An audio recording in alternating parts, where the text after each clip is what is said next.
That's really exciting.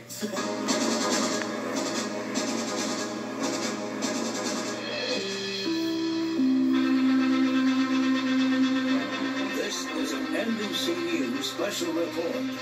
Here is Melissa Rayberger. We have breaking news at this hour. A magnitude 7.1 earthquake has hit California just one day after another earthquake, which is now being described as a foreshock, and dozens of aftershocks. The latest earthquake reportedly originated in the same desert area of California between Los Angeles and Las Vegas and could be felt as far away as Las Vegas. It was just yesterday that a rolling 6.4 magnitude earthquake hit, which was the most powerful quake in that region in 2 decades. You can see chandeliers swaying. This is in Los Angeles. The epicenter was in a place called Ridgecrest. It was felt again as far away as Las Vegas, and depending on who you talk to and where they were, they experienced things very, very differently. In Ridgecrest, which is the epicenter, it's described as a violent shaking, and people are describing being terrified, people in tears. There was a fireball, which had been a home. Everybody did get out safely. That was confirmed by NBC News' Molly Hunter. And in places like Las Vegas, where and Los Angeles, where you're seeing right now, it's being described more as like a seasickness, like a motion sickness, a feeling of vertigo, and people didn't feel necessarily panicked there, but it has definitely been a series of episodes. One of the people that we want to talk to is our own NBC News anchor, Lester Holt, who is on the phone. He was in Santa Monica, California, in a movie theater, which I can't imagine being in a more scary place when something like that hit. Lester, hello, thank you for being with us, and take us through it, please.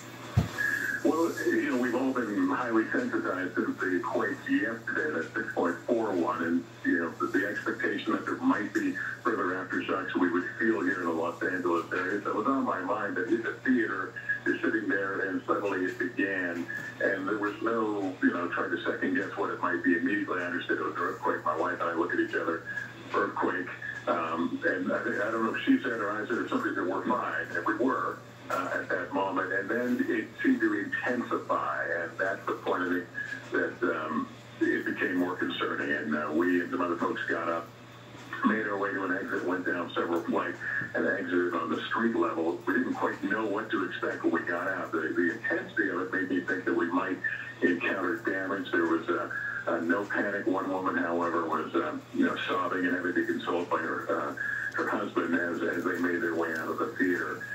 And now we're all, gathered around television and watching the coverage here, the news conferences, and trying to get a handle on this thing as to whether it's over. I think what's alarming for a lot of people in Los Angeles is what if that epicenter was closer to L.A. This quake is bigger than the deadly Northridge quake here back in the 90s. It's a larger magnitude also than the Loma Prieta quake, the World Series quake in the San Francisco Bay Area back in the 80s. So a great deal of concern as to what would happen if an epicenter of a quake of that magnitude were to be closer to Los Angeles. You can certainly understand that the conversation about are we prepared is ramping up after this weekend. Lester Holt, thank you so much, and I'm so glad that you are safe. Let's go to Molly Hunter with NBC News, who is in Ridgecrest, which is the epicenter of this whole series of episodes. And Molly, from what you've been describing, it is a much different situation where you are, which is the epicenter, as compared to people who are in LA and Las Vegas, and even just a few miles away from where you are.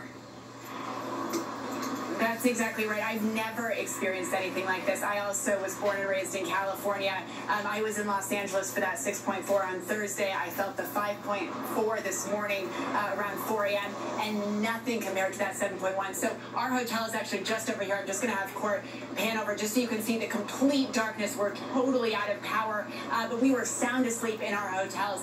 And I can't describe to you waking up to that kind of violent shaking. I looked up and the room literally felt like it was on on hinges, just going back and forth. The entire curtains came down, and it was incredibly terrifying. I'm not sure I've experienced something like that. And we immediately got out of bed. Look, I was on the first floor. Our camera guy and our sound guy, Kurt and Brian, were up on the third floor. Brian was knocked out of bed. My producer, Angie, was on the second floor. All of her things were also knocked completely off the desk. Furniture messed around. We all ran out of the hotel, and then we went over to see that house fire, which you just described, that fireball. We do know that everyone got out safely, but we are at the hospital right now. There's an emergency command center, lots of emergency vehicles up here, and as far as at least the emergency services are concerned, everything is working as planned and as prepared. They're incredibly ready for this, and we're just going to have to wait and see what the fallout is after that 7.1. Molly, have we've all been seeing pictures of these emergency crews that you have described.